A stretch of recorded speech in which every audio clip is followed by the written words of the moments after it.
نحمده ونصلي على رسوله الكريم اما بعد فاعوذ بالله من الشيطان الرجيم بسم الله الرحمن الرحيم رب اشرح لي صدري ويسر لي امري واحلل عقدة من لساني يفقهوا قولي۔ آسیہ علیہ السلام کی مثال ہمارے سامنے ہے کہ کس طرح انہوں نے فرعونیوں سے نجات کے لیے دعا مانگی اور کہا رب ابن لی عندک بیتا فی الجنہ وَنَجِّنِي مِن فِرْعَوْنَ وَعَمَلِهِ وَنَجِّنِي مِنَ الْقَوْمِ الظَّالِمِينَ، اے میرے رب میرے لیے اپنے پاس جنت میں ایک گھر بنا دے اور مجھے فرعون سے اور اس کے عمل سے نجات دے اور مجھے ظالم قوم سے نجات دے۔ تو کیا ہوا؟ اللہ تعالیٰ نے ان کی دعا قبول کر لی۔ ابو ہریرہ کہتے ہیں کہ فرعون نے اپنی بیوی کے دونوں ہاتھوں اور دونوں پاؤں کے لیے 4 میخیں گاڑی، یعنی جیسے وصولی دیتے ہیں نا، تو ہر ہاتھ میں میخ گاڑی اور پاؤں میں بھی۔ جب وہ فرعونی ان سے جدا ہوتے تو فرشتے ان پہ سایہ کر لیتے۔ اس وقت انہوں نے یہ دعا کی، بس اللہ تعالیٰ نے جنت میں ان کے گھر سے پردہ ہٹا کر ان کو گھر دکھا دیا، یہ گھر بن چکا ہے تمہارا، اس صبر کی بدولت جو انہوں نے اس تکلیف پر کیا اور اپنے ایمان کو بچایا۔ سارہ علیہ السلام نے کس طرح اس ظالم بادشاہ کے مقابلے میں مدد طلب کی۔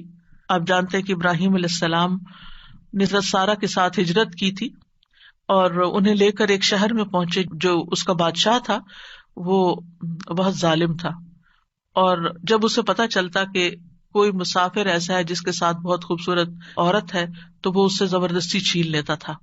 اسے پتا چلا کہ ابراہیم علیہ السلام اپنے ساتھ ایک ایسی عورت کو لائے ہیں جو عورتوں میں سب سے زیادہ خوبصورت ہے، تو انہوں نے ابراہیم علیہ السلام کو پیغام بھیجا کہ یہ تمہارے ساتھ کون ہے؟ تو انہوں نے کہا کہ یہ میری بہن ہے۔ پھر سارہ کے پاس گئے تو انہوں نے کہا میری بات کو جھٹلانا نہیں، کیونکہ میں نے ان کو بتایا کہ تم میری بہن ہو، اللہ کی قسم اس سرزمین میں میرے اور تمہارے علاوہ دوسرا کوئی مومن نہیں، یعنی ہم ایمان میں بہن بھائی ہیں۔ تو انہوں نے پھر سارہ کو ظالم کے پاس بھیج دیا۔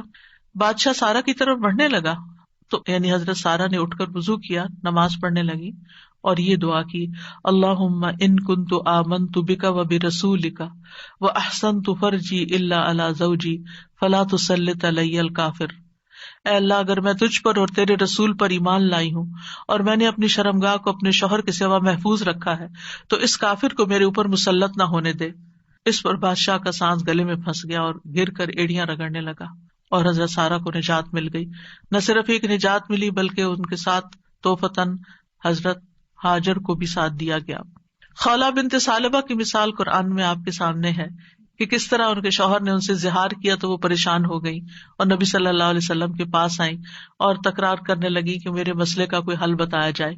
تو اس پر اللہ سبحانہ وتعالیٰ نے کیا آیات نازل کی، قد سمع اللہ قول التی تجادلک فی زوجہا وتشتکی الی اللہ واللہ یسمع تحاورکما۔ اللہ نے سن لی اس عورت کی بات جو تم سے اپنے شوہر کی شکایت کر رہی تھی اور اپنے خاوند کے بارے میں جھگڑ رہی تھی اور اللہ کی طرف شکایت کر رہی تھی، اور اللہ تم دونوں کی بات سن رہا تھا۔ تو اللہ سبحانہ وتعالیٰ نے اس عورت کی بات سن لی کا مطلب کیا ہے؟ دعا قبول کر لی، مسئلے کا حل مل گیا۔ اسی طرح سلف صالحین جو ہیں وہ بھی اللہ کو پکارتے ہیں۔ امت کے جو نیک لوگ ہیں ان میں سب سے پہلے صحابہ کرام ہیں۔ وہ سب سے بڑھ کر اللہ تعالیٰ کو جاننے والے تھے، اللہ تعالیٰ کی معرفت رکھتے تھے، وہ اللہ کے رسول کو جاننے والے تھے، وہ دین میں سب سے زیادہ بصیرت رکھتے تھے اور سب سے زیادہ دعا کرنے کے ادب آداب سے واقف تھے کہ کیسے دعا کی جاتی ہے۔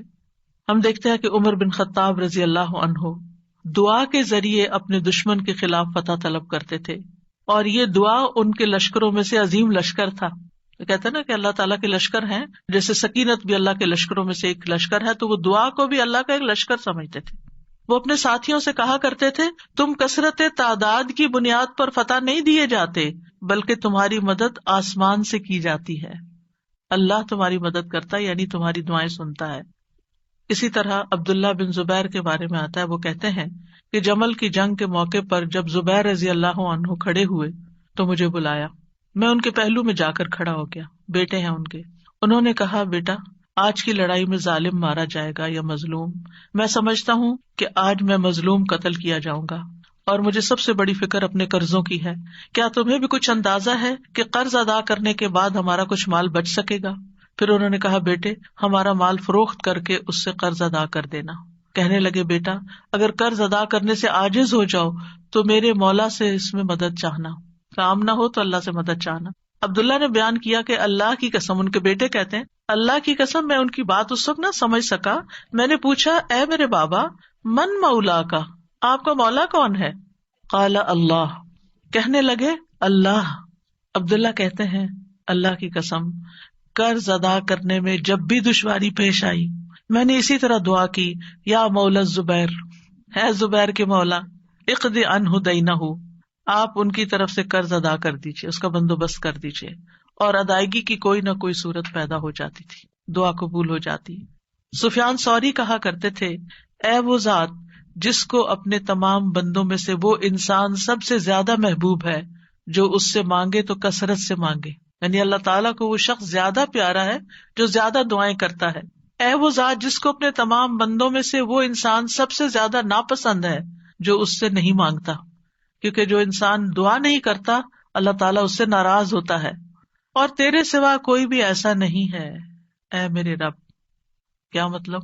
کوئی بھی اور ایسا نہیں. اگر کسی سے بھی انسان ایک سے زیادہ دفعہ کچھ مانگ لے تو وہ ناراض ہو جاتا ہے، اور نہ مانگے تو خوش رہتے ہیں. ایون ماں باپ بھی آپ دیکھیں، اگر بچے ایک دفعہ کچھ مانگے تو کہ اچھا بیٹا لے لو، پھر دوسری دفعہ پھر مانگے تو ایک دن آتا ہے کہ ماں باپ بھی کہتے کہ تم کب تک مانگتے رہو گے، اپنا بندوبست خود کرو. لیکن اللہ سبحانہ وتعالیٰ کبھی ایسا نہیں کہتے کہ کب تک تم مجھ سے دعائیں کرتے رہو گے. وہ پسند کرتے ہیں کہ بندہ دعا کرتا رہے.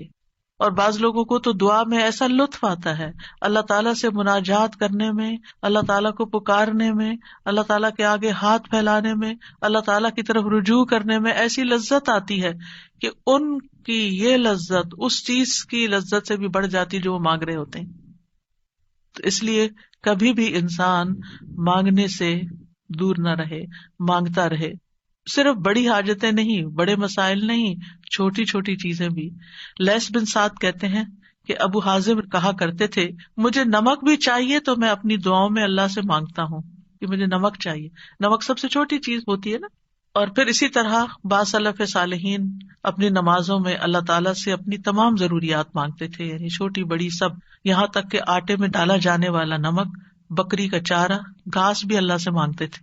چھوٹی چھوٹی چیزیں بھی ایک تعلق کو ظاہر کرتا ہے نا یہ، اور اس بات کے یقین کو ظاہر کرتا ہے کہ وہی دیتا ہے. یہ چھوٹی چیزیں بھی وہی دیتا ہے، اگرچہ اسباب ہے دنیا میں لیکن اصل میں پیچھے اسی کا ہاتھ ہے.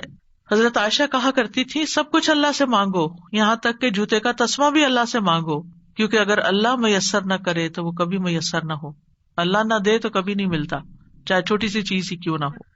یاد رکھیے دعا کی قبولیت کے کچھ درجات ہیں، یعنی ہم سب مانگتے ہیں، پیغمبروں نے مانگا، ابھی تک ہم نے دیکھا کہ سب مانگ رہے ہیں اور دعائیں قبول بھی ہو رہی ہیں. تو اس کے کچھ درجات ہیں، لیولز ہیں. رسول اللہ صلی اللہ علیہ وسلم نے فرمایا اگر کوئی شخص اللہ سے دعا کرتا ہے تو اس کی دعا ضرور قبول ہوتی ہے، اس کی دعا ضرور قبول ہو جاتی ہے، خواہ دنیا میں اسے وہ چیز دے دی جائے، یعنی جو مانگ رہا ہے وہ یہیں مل جائے، یا اس کے لیے آخرت میں ذخیرہ بنا دیا جائے، یا پھر اس دعا کے بقدر اس کے گناہوں کا کفارہ ادا ہو جاتا ہے، بشرطے کہ اس کی دعا کسی گناہ یا قطع رحمی کے لیے نہ ہو اور وہ جلدی نہ کرے. تو 3 چیزیں ہو گئی، یا وہی چیز مل گئی جو مانگی، یا پھر آخرت کے لیے جمع ہو گئی کہ وہاں بدلہ ملے گا، یا پھر دنیا میں کیے جانے والے گناہوں کا کفارہ ہو گیا.